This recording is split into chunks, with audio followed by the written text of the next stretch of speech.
Kit, VP. I'd like to call to order the Area Plan Commission of Tippecanoe County for February 15th, 2023. First on the agenda is approval of the minutes. Or roll call. Let me get the right paper here. Thank Yeah, you. absolutely. First on the agenda is a roll call. Eric, thank you. Jackson Bogan. Present. Larry Leverins. Carla Snodgrass. Gary Schroeder. Present. Jerry Reynolds. Greg Jones. Bob Metzger. Diana Looper. Vicki Pearl. Present. Michelle Dennis. Present. Tom Murtaugh. Perry Brown. Present. Tracy Brown. Present. Jason Domkowski. Present. Lisa Dullum. Here. Kathy Parker. Present. Jody Hamilton. Present. Quorum is present. Very good, thank you. Now, next on the agenda is approval of minutes. I move to approve the minutes from the January 18th, 2023 public hearing as submitted. I second. We have a motion and a second. Any comments or correction? Hearing none, all those in favor say aye. Aye. Opposed? That motion carries. New business. I guess is there any new business? There is. The briefing session, I think we also need to run over. Two of the cases that were on the agenda for tonight are going to be continued. Petitioner for rezone case Z-2872, the Friends of the Education Building Incorporated, is requesting a continuance to the March 15th APC public hearing, and rezone case Z-2874, Tomish Developers LLC, must be continued to the March 15th APC public hearing because the legal ad was not published. All other cases are ready to be heard. Okay, very good. And I'm not sure if anybody's here for those two cases, but they won't be heard this evening. Now we're going to enter the public hearing, and I have a statement I need to read. For those unfamiliar with our procedures, the Commission would like for you to know the following. When we hear a request to subdivide land, we're only concerned with whether the actual drawing showing the division into lots meets the technical requirements of our ordinance. The question of appropriateness has already been determined. Anybody wishing to make comments or provide us with information regarding any subdivision petition will be given an opportunity to do so. When we hear requests for change in zoning, we're trying to determine if the new zone being requested and the uses allowed in that zone are appropriate to that property and support the comprehensive plan. With each case being heard, our staff will present its report. The person requesting the rezone will be given an opportunity to speak. Following that, those wishing to speak in favor of the rezone will be recognized. Then those who wish to oppose will have a turn. This will be your only opportunity to speak. The person requesting the action will be allowed to rebut. Plan Commission members will then ask questions and finally vote. Please limit your statements to no more than 5 minutes. We ask that you not repeat what others have said before you.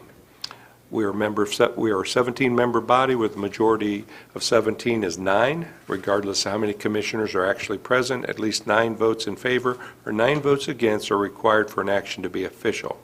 If fewer than 9 of us agree to either approve or disapprove an action, the case must be heard again next month. Our vote on a request to subdivide is final. Our vote on a request to rezone serves as a recommendation to the appropriate city council, town council, or county commissioners who must ultimately decide on changes in zoning. When addressing the commission, please state your name and address for the record, and I think there's a sign-up sheet at the table to sign. Cell phones must be turned off while the meeting is in session. If you need to make a call, please step out of the room before using your phone. All exhibits presented to the commission become property of the commission. Now, with that being said, I think we have another motion, Jackson.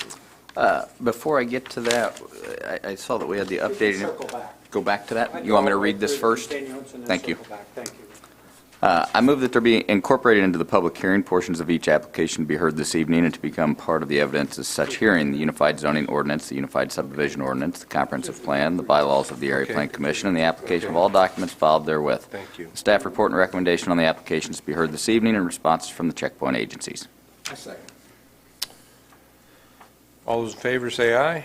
Aye. Opposed? That motion carries. Now, it appears that new business, is there something else we want to? Let's go ahead and get our continuances Okay. formalized. Go ahead, Jackson, for our continuance, please. I move to continue Z2872, the Friends of the Education Building, Inc., R1U to R3, and Z2874, Tomish Developers, LLC, PDRS, and R3W to R4W to the March 15th APC public hearing. I second. All those in favor, say aye. Aye. Opposed? That motion carries. Now, under new business, was there something else we wanted to talk about?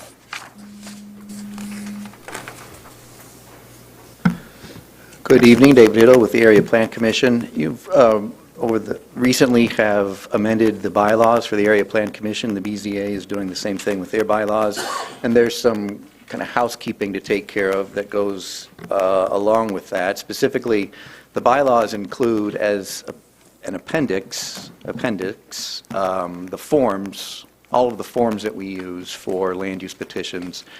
And we are in the process, Austin is in the process of updating those forms, making them uniform, and making them more worthwhile, both to staff and to petitioners.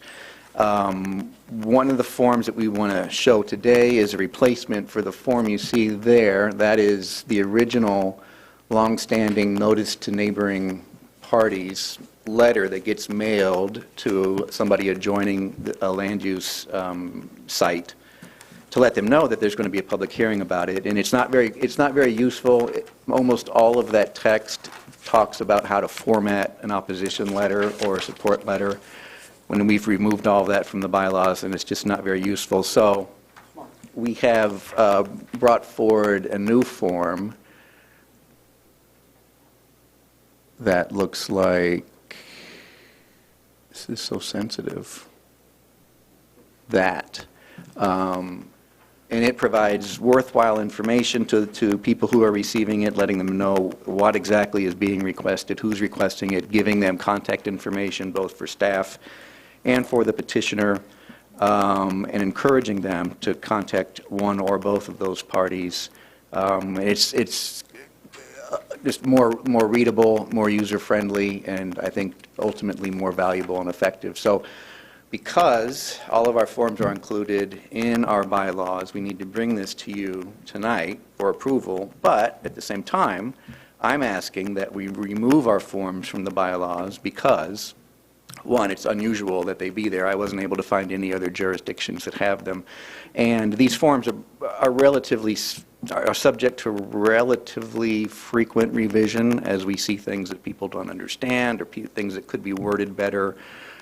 We want to be able to change those as they need to be changed and not have to come back in front of the Plan Commission every time in order to have a form approved. We have a lot of forms. So that's my request. In tandem with the forms, there is really a brochure. This is a 5 or 6 page brochure that was written several years ago and very much needs to be updated. It also is included as an appendix in the bylaws. And technically, I think you can make the claim that we're subject to everything that it says, even though it needs to be updated. So, like the forms, we're requesting that this be removed from the bylaws. It'll just be an instruction sheet that we're able to keep updated and provide to people as they make application. Again, I think it's just overkill that all of this is included in the bylaws and therefore needs to be subject to your scrutiny every time we make a change. So, that's my request, to remove the forms from the bylaws. If not, then if you would please approve the new form in lieu of the old form, then I'm done with this portion of the proceedings.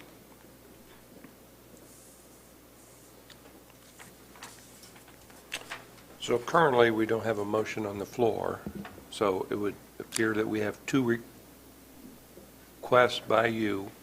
One is to approve this form, and the other request would be remove the forms from the bylaw. Yeah, I think the second one nullifies the first, if you wanted to make that vote first. If that vote doesn't go through, then if you would approve the new form. I don't know what the commission thinks, but I would think that, we could approve this form because I think we talked about it.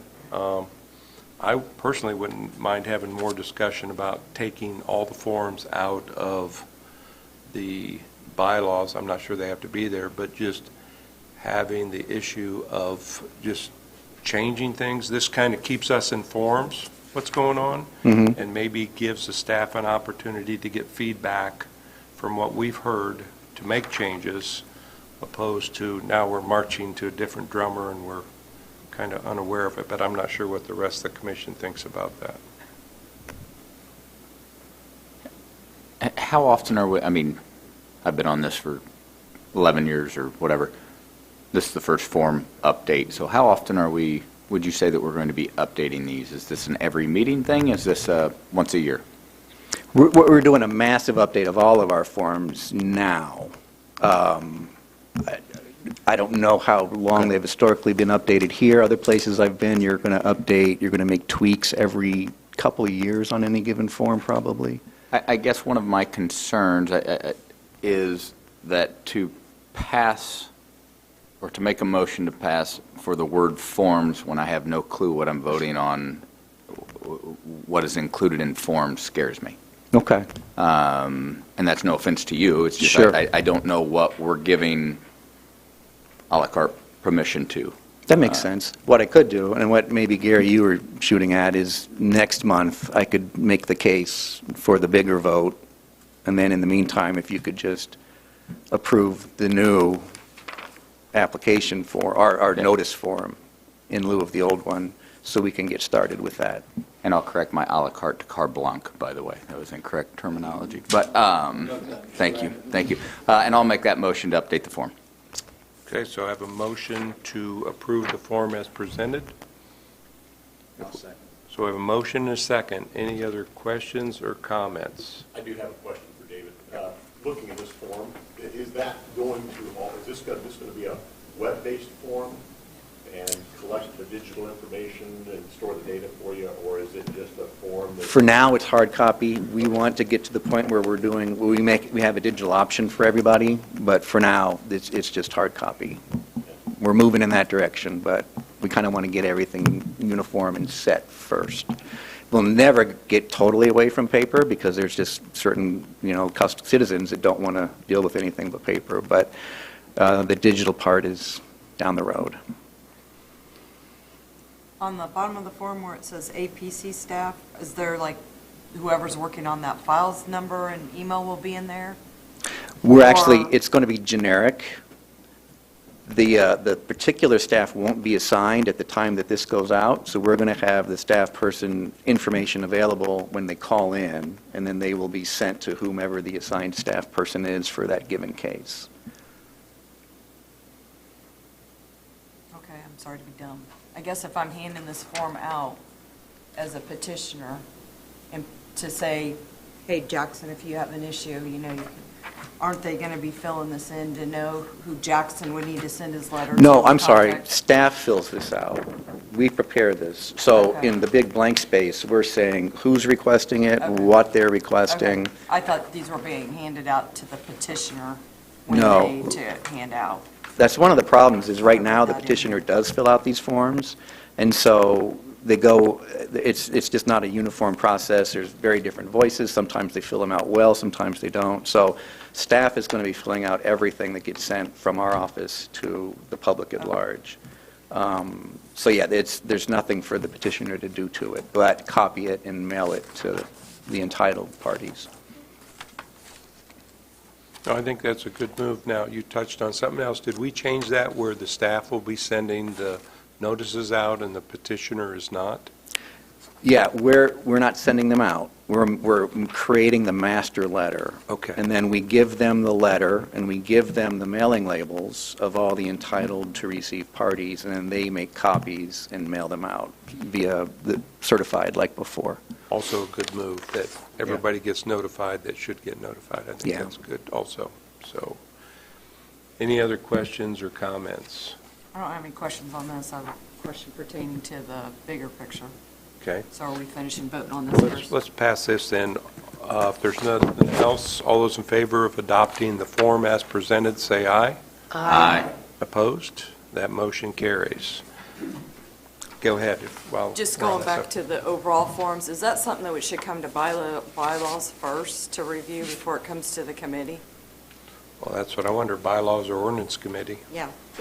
We could do that. We could, instead of bringing it back here, we could take it to bylaw or ordinance, your choice. It's kind of the same. Ordinance is almost the same thing. It's just one person different.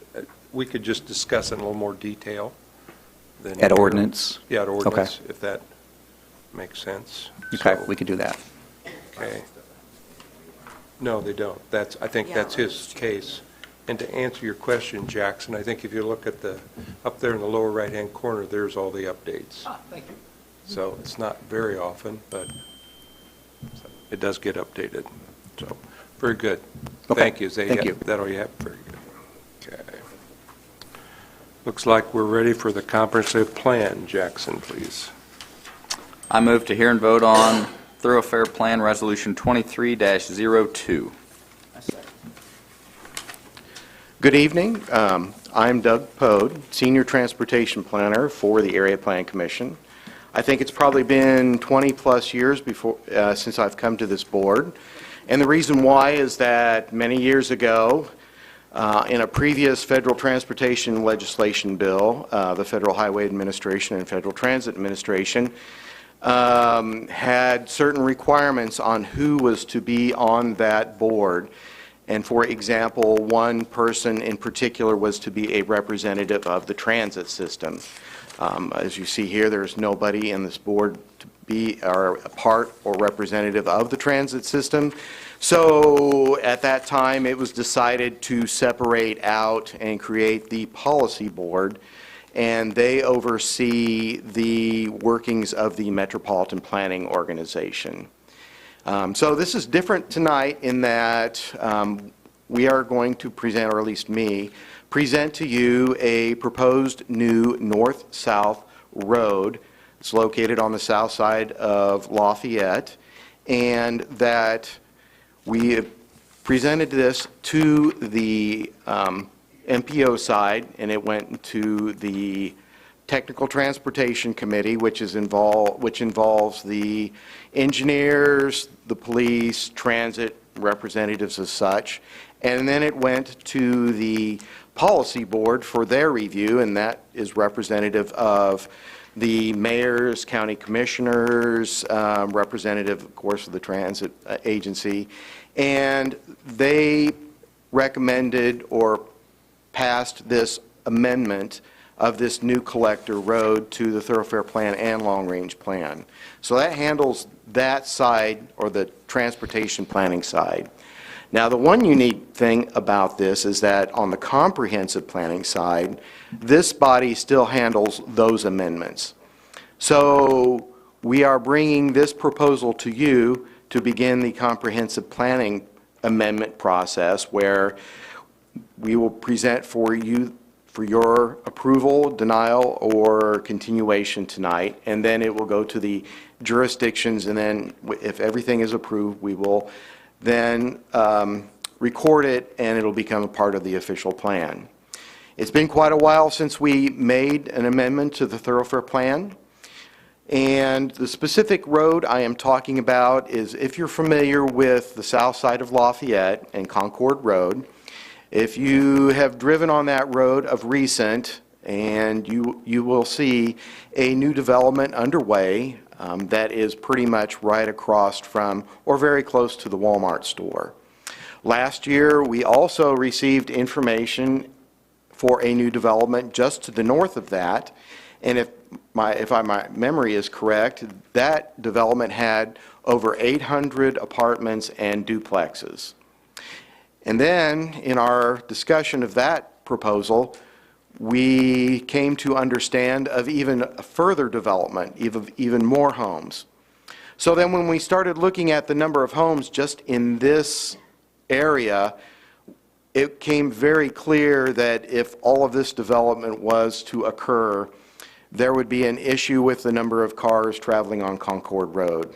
And right now, Concord will be improved and upgraded, I believe, beginning this year, but we recognize that there needs to be something else done. So in our transportation side, we looked at what could be done.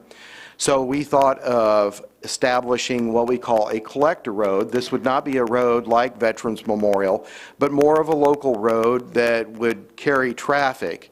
It would have few driveways on it, so it would, in essence, not have every house have a driveway on it, but it would be what we call a non-residential collector.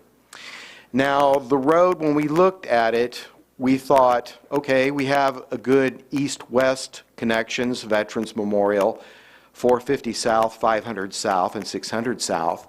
But if you think of this area, you have Concord Road and 450 East, nothing north and south between that. That's quite a long distance, so that's why we decided.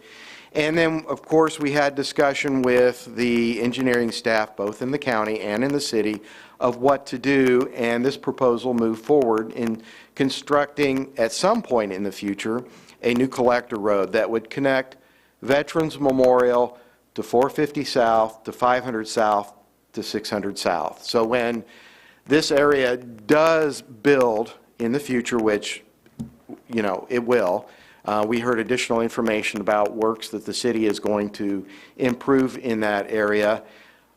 This will definitely create relief on Concord Road. So, you know, we're kind of actually looking ahead now instead of playing catch-up like we've done for other areas.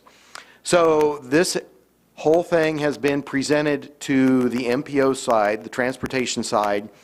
The technical transportation the committee recommended approval. The policy board actually amended the plans, so it amended in our transportation long-range plan and the thoroughfare plan. But now the next step is to bring it to you for your approval as part of the thoroughfare plan and as part of the comprehensive plan. Since we split the two, the MPO side out, that part does not have the part that moves to change the comprehensive plan. I'm sorry. So anyway, the road would be, again, classified as a non-residential collector, so it'd have fewer driveways on it. And in addition, we also recommend that it would also include a trail. As you're all aware, the school corporation is in dire need of bus drivers, and they have now went to 4 starting times. And that is my understanding. They're looking at how they can reduce that demand of drivers and have more children walk. So in addition to recognizing this new collector as a non-residential collector, that when it is built in the future, that a trail is built along it so that the subdivisions that connect to it will give a safer means for children to walk to the elementary school on 450 South. So it's a little caveat that we're adding there, trying to think ahead of helping the school system out. So I know this is a lot to since it's been a long time since we've done these thoroughfare plan amendments. I suspect you have questions, so please feel free to ask. Any questions from Commission?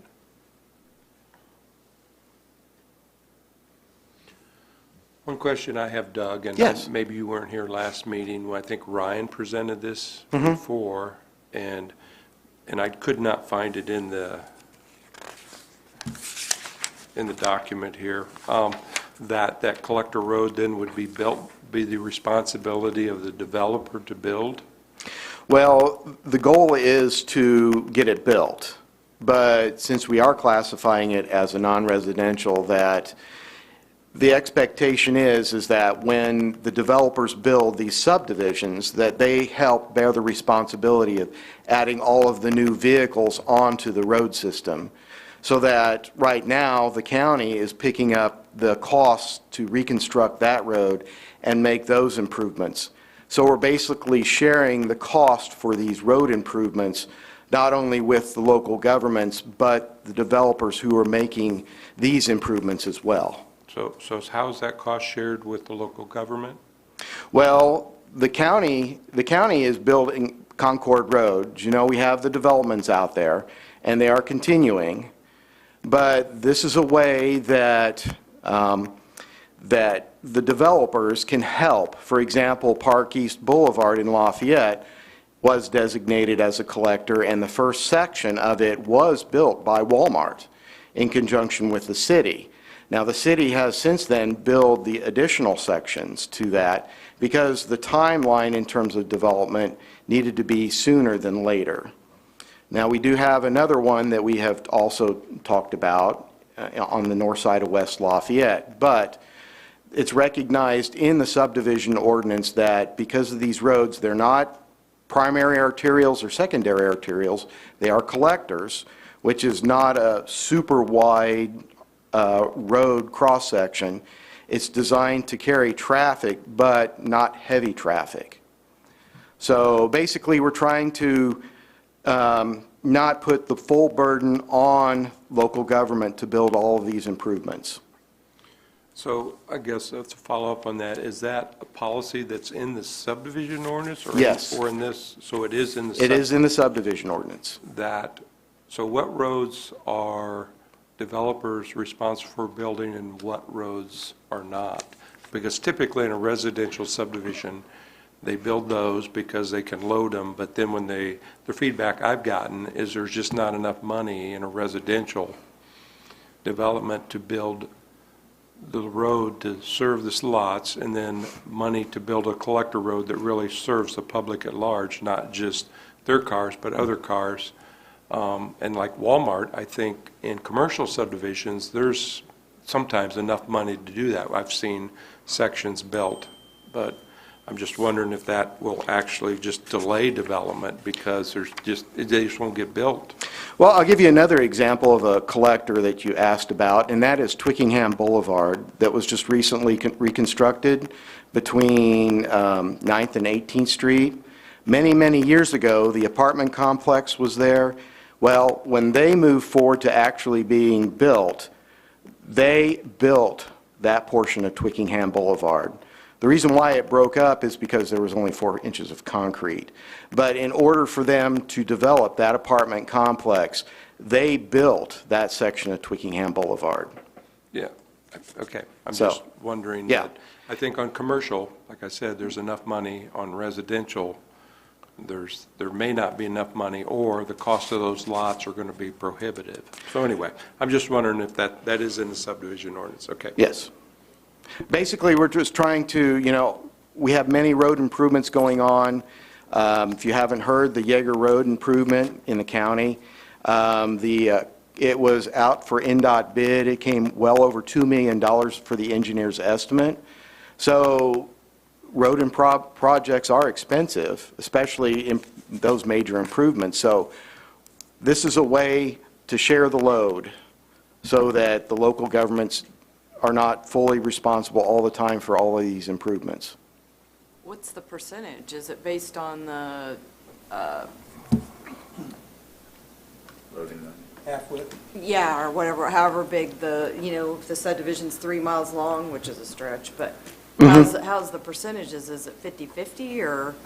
It all depends on if the subdivision includes all of it or just a part of it. If it includes part of it, it's my understanding it would be building that portion of it. So it all depends on how it's laid out and if it goes through, what the boundary of it. So I don't have all those specific details because it varies depending on the subdivision. So if I'm a landowner along there, also, do I have to share in that? I'm not saying a subdivision, I'm saying wherever the collector's going through. Say No, I own that piece of farmland. it's only triggered when a subdivision is going through that process. I guess I So- don't see the difference because, no, I mean, I'm just saying in general, how it's, that road's in place to move traffic. There will be plenty of people coming down that road that don't even live in that, I mean, that's the whole point, right? To funnel the traffic differently. Well, So I question how it's. Yes, and it's a relief. It won't, the design of it will be for the lanes to be not for example, a super wide lane that you'd see like typical 12 feet wide, it would maybe 10 and a half or 11 feet. On these, you would probably see parking rather than non-parking. It also includes, recognizing that we do need to include sidewalks, and with this one, especially with the school trail. So the design is not like you would see or think of as Veterans Memorial, Concord Road, 18th Street, 19th or 9th Street. It's not at that level. It's more than just a residential street. It's the next level up, if that helps. You state more than, because I'm having a difficult time. Okay. Roads are roads to me. More than a residential street. So take 28th Street, for example. They park on each side. You go through, obviously it's tight. You got to drive 25, 30 miles per hour. Is that the type of road that this would be? It would be a little bit wider. The driving lanes will be a little bit wider, because this also recognizes that it will carry through traffic. So we also have to recognize that there will be a little bit of truck traffic on this as well, for example, deliveries, moving. So a typical, when you're a local residential street, you have a certain lane width, and then you have parking. And then with this, the lane width will be a little bit wider, and then you could have parking on this. But then another critical difference is that on a residential street, you have driveways. This one here is specifically designed to have either no driveways or very few driveways. Does that help clarify that? Very much so, and thank you. So from a developer standpoint, and if they come and they look at it from an investment, how do we quantify what the cost to them is going to be? And that pairs a little bit with Vicky's question, or can we not yet? Well, at this time, we've had this option in the subdivision ordinance for many, many years, for decades, and it just hasn't been used. So that we have recognized now that, we are getting development, and it's now time to look at that more closely, and that maybe the burden shouldn't be all on local governments. Maybe the burden should be more shifted to an equal playing field where, yes, you have the development being built, but then what's serving that specifically right there should also be improved or built by the developer. Because right now, here's another example, is that around Harrison High School, there are no sidewalks or trails. So guess what? The county is now seriously working, and especially with the school corporation, of retrofitting that entire area with sidewalks and trails. And again, if we went back to, if they were built by the developer at that time, the cost would have been, helped with that. And yes, there would have been a cost to the developer, but now, since none were built, the county, it's all on their dime. So we're actually going back and retrofitting. So now we're actually thinking about different ways and what we already have in the ordinance to help the local government agencies. Well, I think that's the perception difference, because you say it's on the county, it's really on the taxpayers. I mean, the county doesn't have any money. As a county councilwoman would say, they collect money and they decide where to spend it. And what you're saying here, the taxpayer is still going to pay for that road. If the developer develops a subdivision, the price of those lots have to pay for that road. So it seems like by relieving the burden from certain taxpayers and putting it on other taxpayers, you're just increasing the cost of residential development. And even though it seems like an easy fix, I think in the long term it's not. Taxes are inherently unfair, but if you're building a road that's served by everyone, one would argue that everyone should share in the cost of building those improvements, and that's what the county does. And yes, the cost has gone up. It's gone up. It will go up for the developer, too. That's why housing has gone up. A lot of it's just the raw development cost, then you have your building costs. So I think that's why there's some pushback, and I'm not sure that we hear pushback, and I'm not sure how that gets related or for policy change. I know it's been in there, and we talked about half-width improvements, and pretty much that's been waived, but maybe that's something we can discuss at another time. But for clarification, by adopting this resolution, I don't think it states in here that the developer would pay or the landowners would pay, so. Anyway. Well, it could be that if it needs to be developed sooner than later, it could be done by the city or county. It's not exclusive by the developer, so that if, for example, Park East, it is designated as this level, and the city actually stepped up and decided it needs to be done. So it's not exclusive that this road will be built only by the developer. It could be built by the jurisdiction, whether it be the county or city, at an earlier date if there is a need. So, Gary, I would add, your last point was correct. What Doug is recommending here is agnostic toward who pays for it. It's simply an amendment to the thoroughfare plan through the comprehensive plan, which you all are the stewards of, that says that this area, you know, the current iteration of the thoroughfare plan lacks any real north-south connectivity, and therefore we're filling in that gap. And again, whether that means that the jurisdiction pays for it, the developer, some combination of the two, this offers no recommendation as to how that should happen. That is in the subdivision ordinance to an extent, but this is just an amendment to the thoroughfare plan, acknowledging that the current plan doesn't allow for worthwhile north-south connectivity in this area. I think it's a fabulous plan, and I think that's how Park East Boulevard got in place, and that's going to be a good road in the future. Maybe it's just Ryan's comment at the last meeting where, you know, they were expecting the developer to pay for that, and that may be a discussion for another time, but so thank you for that clarification. Any other questions from the commission? Any public input on this? Hearing none, we have a yellow ballot.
Fourteen ballots cast, all in favor. Very good, thank you. Thank you. okay, thank you very much. So it looks like we have our first subdivision, Jackson.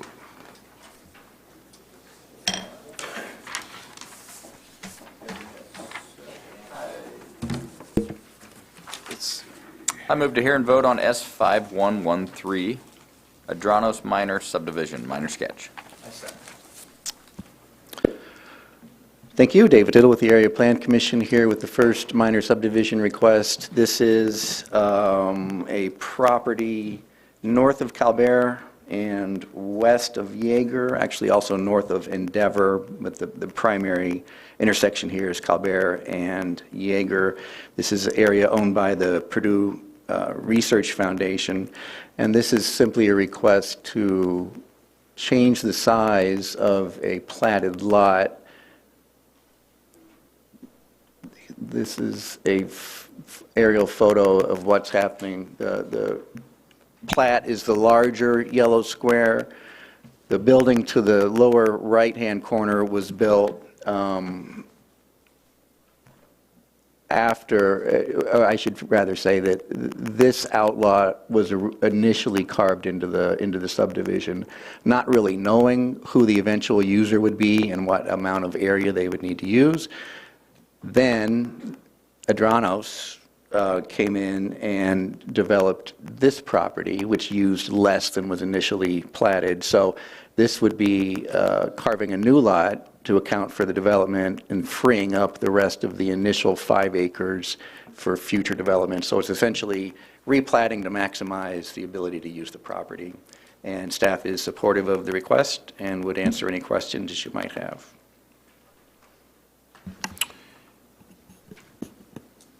Do we have a petitioner that wants to speak to this?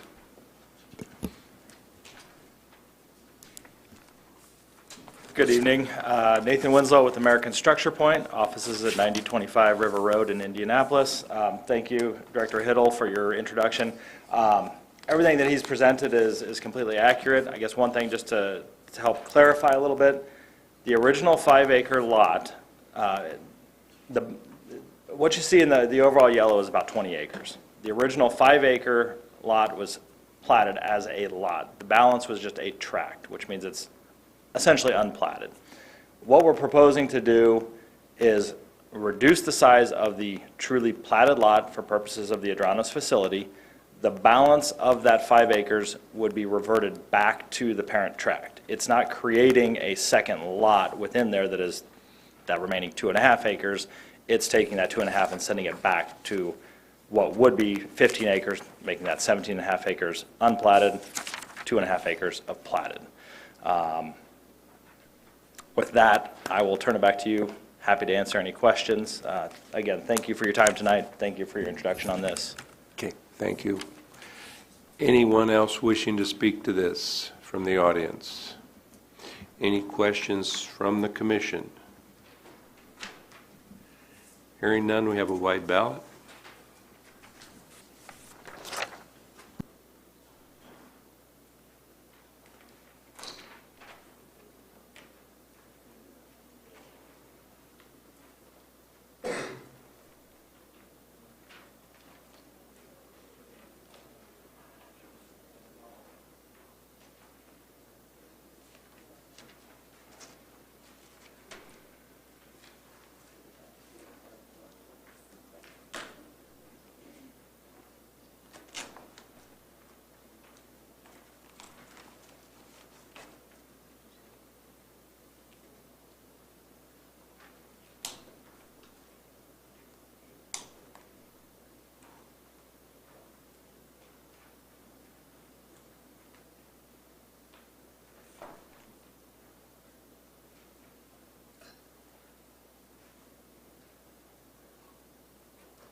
There's 13 ballots cast for conditional approval. I think I'm missing one, unless I counted wrong.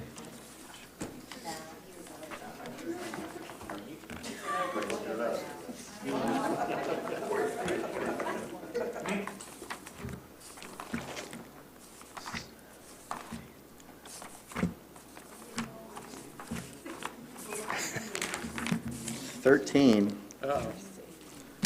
Look around. Somebody fill one out? We can. You can read the signature. Domkowski, Dolum, Snodgrass. Oh, boy. Probably Greg Jones. Jody, oh, this is not going to work. Jackson, Vicky, Bob Metzger, Looper, Dennis, Parker.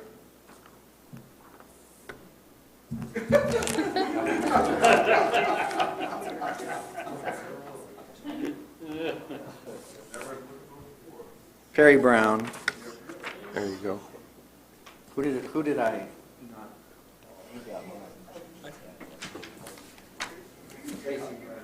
Did you say mine? You didn't say my name, thank you. That's all right. Yes, sir. Tracy Brown, that leaves 2. You did not say my name, but I thought I put mine out there. Is that you? That is me, Gary. Yeah. There's one more. Does not have a Who had signature on Had it. their name called, please. Oh, that's Greg Jones There's there. Greg, whose Okay. name was not called? You can't see the Jones in there? Did I not call?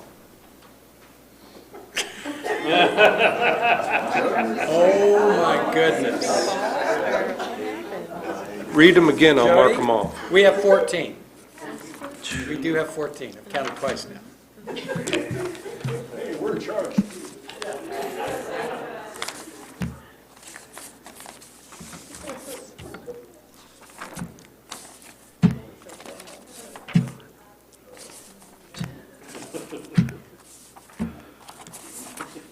Sorry.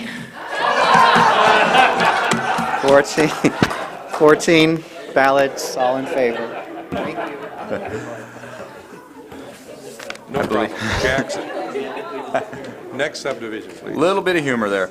I move to hear and vote on S5115 52 Flats multifamily subdivision, minor sketch. I second.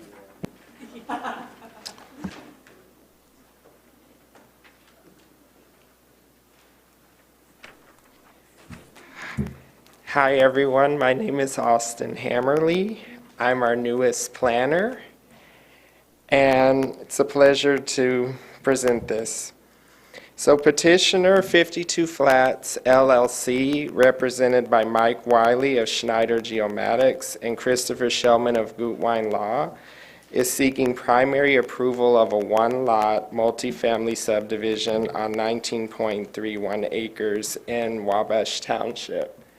It's basically down the road from Klondike Elementary and Middle School on Klondike Road.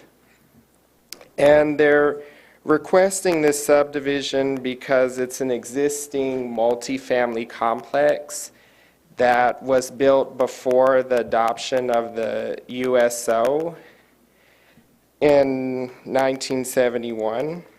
And it's currently legally non-compliant. So they want to bring it into compliance, and they also want to add a new 42-unit apartment building on the site.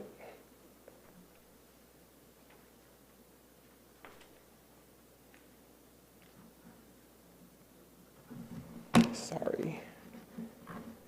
Basically in that blank area right there, that's where the new building would go.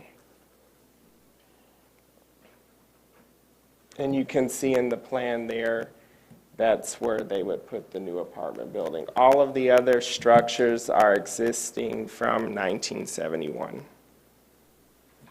Staff recommends conditional primary approval. If anyone has any questions, I'm happy to answer them.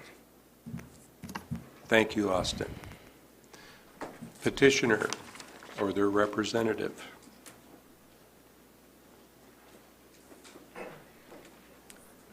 Good evening, Mike Wiley, Schneider Geomatics, 1281 Winchell Boulevard, West Lafayette. I think staff's report very well explained what was happening with the legally non-compliant portion of the site. Developer is looking to place an additional 42 units in one structure on the western end of the site, which is what was mentioned in the report. We're asking for no variances, and we request your approval, and I'm here to answer any questions if you have those. Thank you, Mike. Anyone in the audience wish to comment on this? Questions from the board? Hearing none, we have a white ballot.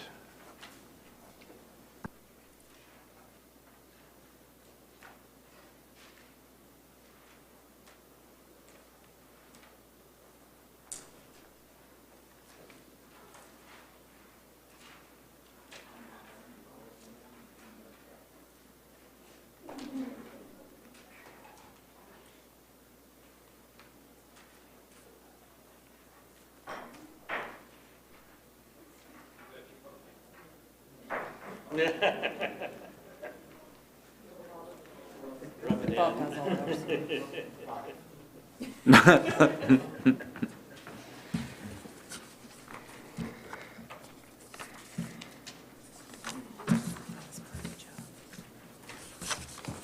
Everybody looks at you.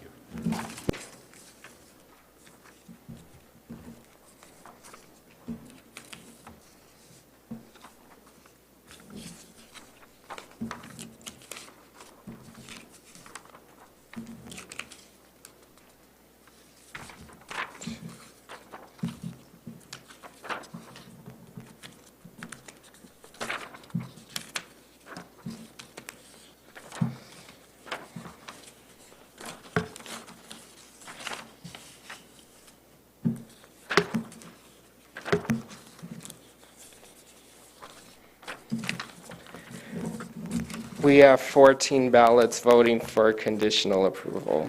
Very good. Thank you, Austin. Administrative matters. There are no administrative matters. Thank you. Approval of the March Executive Committee agenda. I move that the following request for subdivision be placed on the March 1st, 2023 Area Plan Commission Executive Committee agenda at the petitioner's request. Placement thereon being without reference to compliance or noncompliance with the adopted subdivision ordinance. S. 5116 Meyer number 186 subdivision, a replat of Lot 4 minor sketch. All's in favor, say aye. Aye. Opposed? That motion carries. Determination of variances, we have none. Director's report. Thank you. The report was distributed earlier today. I don't have anything additional to add, other than there's a year-end review that Kathy Lind on our staff put together, and you might find interesting the maps that show how permit issuance is clustered from all across the county, really, which is just a wrinkle you don't see every month. It might be worth a quick look. Other than that, would be happy to answer any questions you might have. Very good, thank you. Any questions? And those maps were interesting. Citizens' comments and grievances. Hearing none, I'll take that final motion. I move to adjourn. Adjourned.